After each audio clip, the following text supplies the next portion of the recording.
코드팡은 조건에 따라 카드를 움직이는 선택 사고 게임입니다. 학생들은 이 게임을 하면서 여러 절차적 사고를 기를 수 있습니다. 순차 구조란 정해진 순서에 따라 차례대로 처리 내용을 실행하는 절차적 사고입니다. 순차 구조의 예로는 순서에 맞게 접어야 작품이 되는 종이 접기가 있습니다. 반복 구조란 동일한 내용을 여러 번 반복해서 처리하는 과정이 포함된 절차적 사고입니다. 즉, 똑같은 종이악을 10개 만들어야 하는 상황 같은 경우에 반복 구조를 활용할 수 있습니다. 이제 이러한 절차적 사고를 배워볼 게임 코드팡에 대해 알아봅시다. 게임 구성품에 대해 알아봅시다. 게임 보드입니다.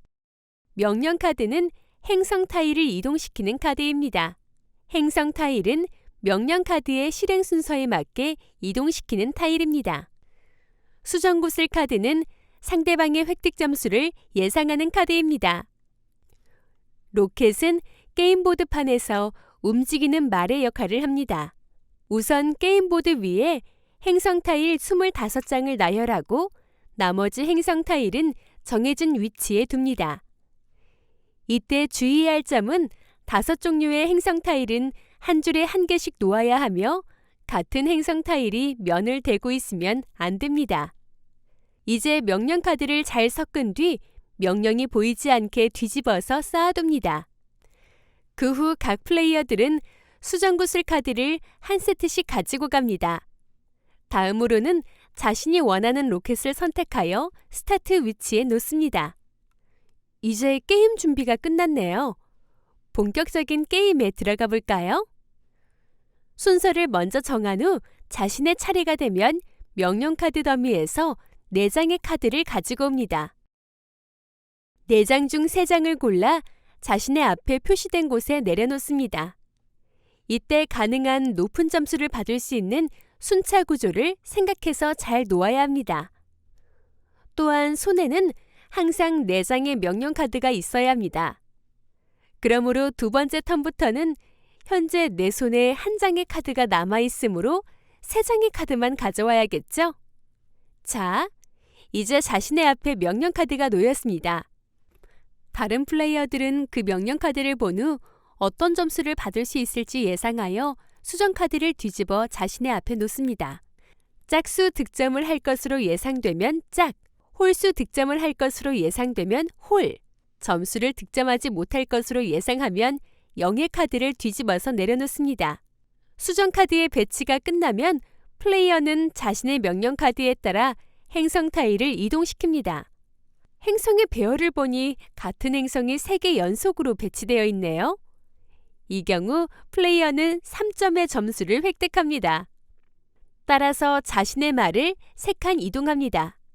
다음은 팡이 이루어진 행성 타일에서 하나만 남긴 후 나머지는 빼고 다른 임의의 타일을 채워놨습니다.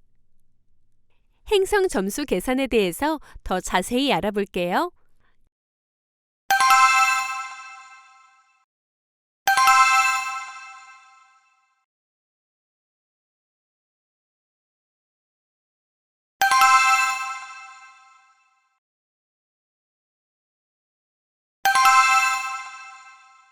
이렇게 해서 결승점에 먼저 도착하는 플레이어가 승리를 하게 됩니다. 이제 수정구슬 카드를 볼까요? 앞선 화면에서의 플레이어가 행성 카드로 3점을 얻었었죠? 따라서 홀로 예상한 친구는 예상이 맞았으니 2점을 얻게 되고 짝으로 예상한 친구는 0점, 0점을 예상한 친구는 마이너스 1점이 됩니다. 이 게임에서 활용된 절차적 사고에 대해 알아보겠습니다. 우선 이 게임에서 주로 활용되는 구조는 순차 구조입니다. 자신의 명령 카드를 순차적으로 잘 배열하여 행성을 이동시켜야 높은 점수를 얻을 수 있습니다. 명령 카드 중에는 반복하기라고 적혀 있는 카드가 있는데요. 이 카드는 앞서 살펴본 반복 구조가 적용된 카드입니다. 같은 명령을 여러 번 내릴 필요 없이 이 반복 카드 하나면 한 번의 명령으로도 여러 번 반복할 수 있습니다. 반복 카드도 잘 활용해서 게임을 승리로 이끌어 봅시다.